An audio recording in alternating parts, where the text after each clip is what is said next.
Hello दोस्तों, आज मैं आपको एक ऐसी पुस्तक के बारे में बताने जा रहा हूं और अपन ऐसी पुस्तक की शुरुआत कर रहे हैं जिसे पढ़कर, जिसे समझकर और उसके अनुसार कार्य करके कोई भी व्यक्ति आसानी से बहुत अच्छा पैसा कमा सकता है।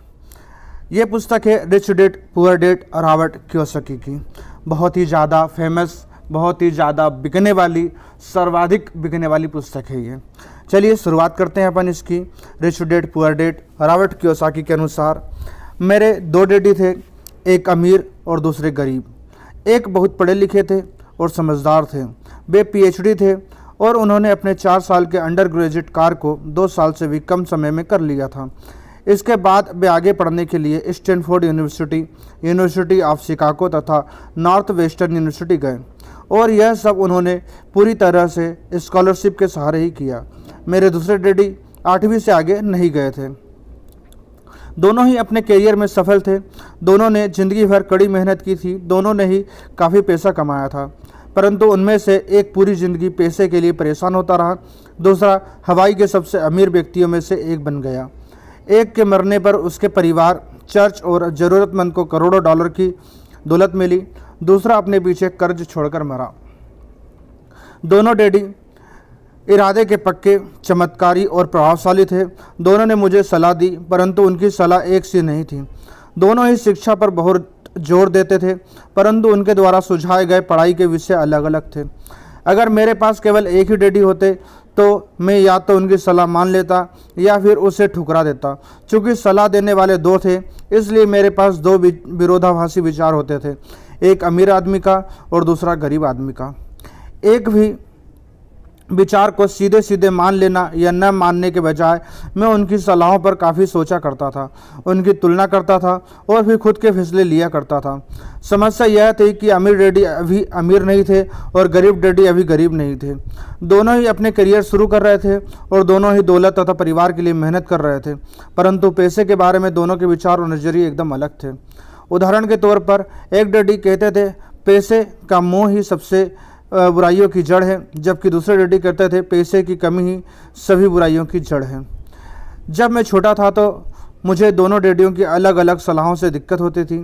एक अच्छा बच्चा होने के नाते मैं दोनों की बातें सुनना चाहता था। परेशानी यह थी कि दोनों एक सी बातें नहीं करते थे। उनके विचारों में ज़मीन आसमान का फ़र्क था, खासकर पैसे के मामलों में। मैं काफ़ी लंबे समय तक सोचता रहा कि उनमें से किसने क्या कहा, क्यों कहा और उसका परिणाम क्या होगा। मेरा बहुत सारा समय सोच विचार में ही गुजर जाता था। मैं खुद से बार बार इस तरह के सवाल पूछा करता, उन्होंने ऐसा क्यों कहा, और फिर दूसरे डैडी की कही हुई बातों के बारे में इसी तरह के सवाल पूछता। काश मैं यह बोल सकता था, हाँ वे बिल्कुल सही हैं, मैं उनकी बातों से पूरी तरह सहमत हूँ, या कहकर मैं सीधे उनकी बात ठुकरा सकता। बूढ़े को यह नहीं पता कि वह क्या कह रहा है, कि चूँकि दोनों ही मुझे प्यार थे, इसलिए मुझे खुद के लिए सोचने पर मजबूर होना पड़ा। इस तरह सोचना मेरी आदत बन गई, जो आगे चलकर मेरे लिए बहुत फ़ायदेमंद साबित हुई। अगर मैं एक तरह से सोच पाता तो यह मेरे लिए इतना फ़ायदेमंद नहीं होता। धन दौलत का विषय स्कूल में नहीं बल्कि घर पर पढ़ाया जाता है। शायद इसलिए अमीर लोग और ज़्यादा अमीर होते जाते हैं, जबकि गरीब और ज़्यादा गरीब होते जाते हैं, और मध्य वर्ग में कर्ज में डूबा रहता है। हम में से ज़्यादातर लोग पैसे के बारे में अपने माता पिता से सीखते हैं। कोई गरीब पिता अपने बच्चों को पैसे के बारे में क्या सिखा सकता है? वह सिर्फ इतना ही कह सकता है, स्कूल जाओ और मेहनत से पढ़ो। हो सकता है वह बच्चा अच्छे नंबर से कॉलेज की पढ़ाई पूरी कर ले, फिर भी पैसे के मामले में उसकी मानसिकता और उसका सोचने का ढंग एक गरीब आदमी जैसा ही बना रहेगा। यह सब उसने तब सीखा था जब वह छोटा बच्चा था। धन का विकास स्कूलों में नहीं पढ़ाया जाता। स्कूलों में शैक्षणिक और व्यावसायिक निपुणताओं पर जोर दिया जाता है, न कि धन संबंधित निपुणताओं पर।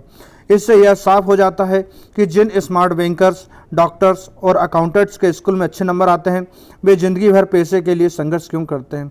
हमारे देश पर जो भारी कर्ज लदा हुआ है, वह काफ़ी हद तक उन उच्च शिक्षित राजनेताओं और सरकारी अधिकारियों के कारण है जो आर्थिक नीतियां बनाते हैं, और मज़े की बात यह है कि वे धन के सारे बारे में बहुत कम जानते हैं। मैं अक्सर नई सदी में आने वाली समस्याओं के बारे में सोचता हूँ। तब क्या होगा जब हमारे पास ऐसे करोड़ों लोग होंगे जिन्होंने आर्थिक तौर चिकित्सीय मदद की ज़रूरत होगी। धन संबंधी मदद के लिए या तो वे अपने परिवार या फिर सरकार पर निर्भर होंगे। क्या होगा जब मेडिकेयर और सोशल सिक्योरिटी के पास का पैसा खत्म हो जाएगा? किस तरह कोई देश तरक्की कर पाएगा अगर पैसे के बारे में पढ़ाई की जिम्मेदारी माता पिता के ऊपर छोड़ दी जाएगी, जिनमें से ज़्यादातर गरीब हैं या गरीब होंगे। चूँकि मेरे पास 2 प्रभावशाली डैडी थे, इसलिए मैंने दोनों से ही सीखा। मुझे दोनों की सलाह पर सोचना पड़ता था। इस तरह से सोचते सोचते मैंने यह भी जान लिया कि किसी व्यक्ति के विचार उसकी ज़िंदगी भर कितना ज़बरदस्त प्रभाव डाल सकते हैं। उदाहरण के तौर पर एक डैडी को यह कहने की आदत थी, मैं इसे नहीं खरीद सकता। दूसरे डैडी इन शब्दों के इस्तेमाल से चिढ़ते थे। वे जोर देकर कहते थे कि मुझे इसके बजाय यह करना चाहिए, मैं इसे कैसे खरीद सकता हूँ। पहला वाक्य नकारात्मक है और दूसरा प्रश्नवाचक। एक में बात खत्म हो जाती है, दूसरे में आप सोचने के लिए मजबूर हो जाते हैं। मेरे जल्द ही अमीर बनने वाले डैडी ने मुझे समझाया कि जब हम कहते हैं मैं इसे नहीं खरीद सकता तो हमारा दिमाग काम करना बंद कर देता है। इसके बजाय जब हम यह सवाल पूछते हैं मैं इसे कैसे खरीद सकता हूं, तो हमारा दिमाग काम करने लगता है। उनका यह मतलब नहीं था कि आप जिस चीज़ पर दिल आ जाए उसे खरीद ही लो। वे लगभग दीवानगी की हद तक अपने दिमाग को कसरत करवाने चाहते थे, क्योंकि उनके ख्याल से दिमाग दुनिया का सबसे ताकतवर कंप्यूटर है। मेरा दिमाग हर रोज़ तेज़ होता जाता है क्योंकि मैं इसकी कसरत करता रहता हूँ। यह जितना तेज़ होता जाता है मैं इसकी मदद से उतना ही ज़्यादा पैसा कमा सकता हूँ। उनका मानना था कि मैं इसे नहीं खरीद सकता कहना दिमागी आलस की पहचान है। हालांकि दोनों डैडी अपने काम में कड़ी मेहनत करते थे, परंतु मैंने देखा कि पैसे के मामले में एक डैडी की आदत यह थी कि वे अपने दिमाग को सुला देते थे और दूसरे डैडी अपने दिमाग को लगातार कसरत करवाते रहते थे। उनका दीर्घकालीन परिणाम यह हुआ कि एक डैडी आर्थिक रूप से बहुत अमीर होते चले गए, जबकि दूसरे डैडी लगातार कमज़ोर होते गए। इसे इस तरह से समझें कि एक व्यक्ति हर रोज़ कसरत करने के लिए जिम जाता है, जबकि दूसरा व्यक्ति अपने सोफे पर बैठकर टीवी देखता रहता है। शरीर की सही कसरत से आप ज़्यादा तंदुरुस्त हो सकते हैं और दिमाग की सही कसरत से आप ज़्यादा अमीर हो सकते हैं।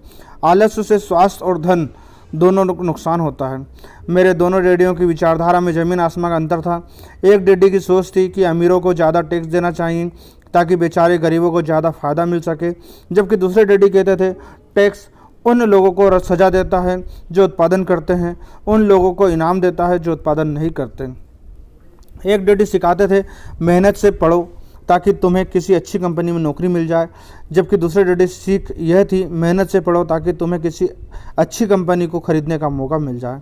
एक डैडी कहते थे मैं इसलिए अमीर नहीं हूँ क्योंकि मुझे बाल बच्चों को पालना पड़ता है। दूसरे डैडी कहते थे मुझे इसलिए अमीर बनना है क्योंकि मुझे बाल बच्चों को पालना है। एक डैडी डिनर की टेबल पर पैसे और बिजनेस के बारे में बात करने के लिए हमेशा प्रोत्साहित करते थे। दूसरे डैडी भोजन करते समय पैसे की बात करने के लिए मना करते थे। एक का कहना था जहां पैसे का सवाल हो सुरक्षित कदम उठाओ, खतरा मत उठाओ। दूसरे का कहना था खतरों का सामना करना सीखो। एक का मानना था हमारे घर में हमारे सबसे बड़ा निवेश और हमारी सबसे बड़ी संपत्ति है। दूसरे का मानना था मेरा घर मेरा दायित्व है और अगर आपका घर आपकी नज़र में आपका सबसे बड़ा निवेश है तो आप गलत हैं। दोनों ही डैडी अपने बिल समय पर चुकाते थे, परंतु उनमें से एक सबसे पहले अपने बिल चुकाता था जबकि दूसरा सबसे आखिर में। एक डैडी का यह मानना था कंपनी या सरकार को आपका ध्यान रखना चाहिए और आपकी ज़रूरतों को पूरा करना चाहिए। वे हमेशा तनख्वाह में बढ़ोतरी, रिटायरमेंट योजना, मेडिकल लाभ, बीमारी की छुट्टियों के दिन और बाकी सुविधाओं के बारे में चिंतित रहते थे। वे अपने 2 चाचाओं से बहुत प्रभावित थे जो सेना में चले गए थे और 20 साल के सक्रिय जीवन के बाद उन्होंने अपने रिटायरमेंट और जीवन भर के आराम का इंतजाम कर लिया था। वे मेडिकल लाभ के विचार को पसंद करते थे और सेना द्वारा अपने रिटायर कर्मचारियों को भी दी जा रही सुविधा की तारीफ करते थे। उन्हें विश्वविद्यालय का टेन्योर सिस्टम भी काफ़ी पसंद था। कई बार नौकरी से आजीवन मिल रही सुरक्षा और नौकरी के लाभ नौकरी से ज़्यादा महत्वपूर्ण हो जाते थे। वे अक्सर यह कहते थे मैंने सरकार के लिए बहुत मेहनत से काम किया और इसलिए बदले में मुझे लाभ मिलने चाहिए। दूसरे डैडी पूरी तरह से आर्थिक स्वावलंबन में विश्वास करते थे। वे सुविधाभोगी मानसिकता के विरोधी थे। वे यह मानते थे कि इस तरह की मानसिकता को कमज़ोर और आर्थिक रूप से ज़रूरतमंद बनाती है। उनका दृढ़ विश्वास था कि आदमी को आर्थिक रूप से सक्षम होना चाहिए। एक डैडी कुछ डॉलर बचाने के लिए परेशान रहे, दूसरे डैडी एक के बाद एक निवेश करते रहे। एक डैडी ने मुझे बताया कि अच्छी नौकरी तलाशने के लिए अच्छा सा बायोडाटा कैसे लिखा जाए। दूसरे ने मुझे ये सिखाया कि कैसे मजबूत व्यावसायिक और वित्तीय योजनाएं लिखी जाएं जिससे मैं नौकरियां दे सकूं। दो प्रभावशाली डैडियों के साथ रहने के कारण मुझे विश्लेषण करने का मौका मिला कि उनके विचारों का उनके जीवन पर कितना प्रभाव हो रहा है। मैंने पाया कि दरअसल लोग अपने विचारों से ही अपने जीवन को दिशा देते हैं। उदाहरण के तौर पर मेरे गरीब डैडी हमेशा कहा करते थे, मैं कभी अमीर नहीं बन पाऊंगा, और उनकी यह भविष्यवाणी सही साबित हुई। दूसरी तरफ मेरे अमीर डैडी हमेशा खुद को अमीर समझते थे। वे इस तरह की बातें करते थे, मैं अमीर हूँ और अमीर लोग ऐसा नहीं करते। एक बड़े आर्थिक झटके के बाद जब वे दिवालियेपन की कगार पर थे, तब वे खुद को अमीर आदमी ही कहते रहे। वे अपने समर्थन में यह कहते थे, गरीब होना और पैसा न होने में फ़र्क होता है। पैसा पास में न होना अस्थायी होता है, जबकि गरीबी स्थायी है। मेरे गरीब डैडी यह भी कहते थे, मेरे पैसे में कोई रुचि नहीं है या पैसा महत्वपूर्ण नहीं है।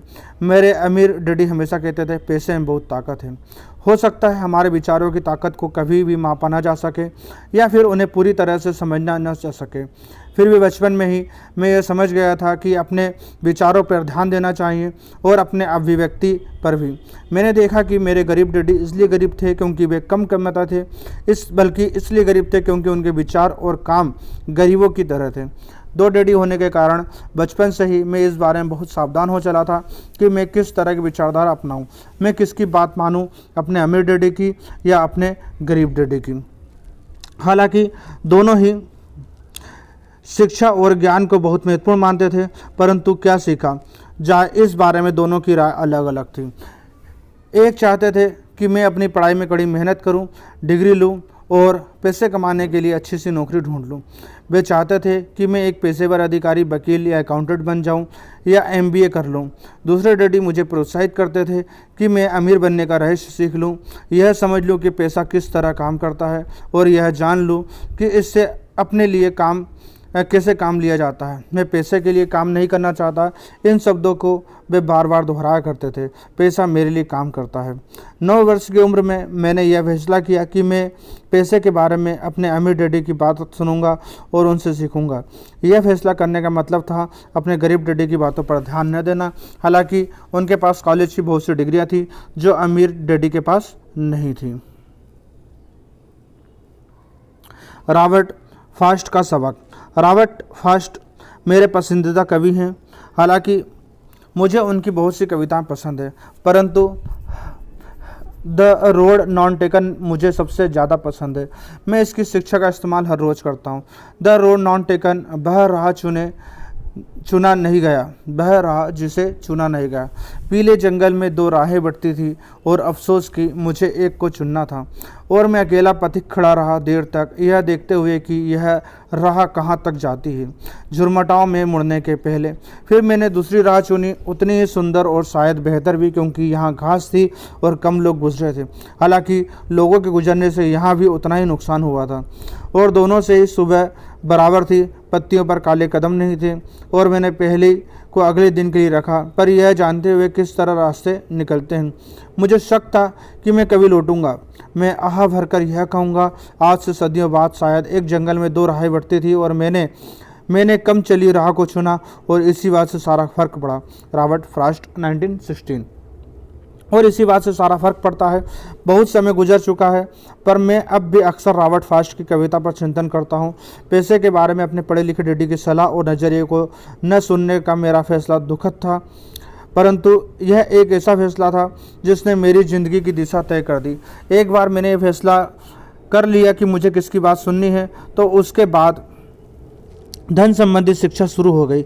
मेरे अमीर डैडी ने मुझे 30 साल से भी ज़्यादा समय तक सिखाया, तब तक कि मेरा उम्र 39 साल नहीं हो गई, और इसके बाद उन्होंने सिखाना बंद कर दिया।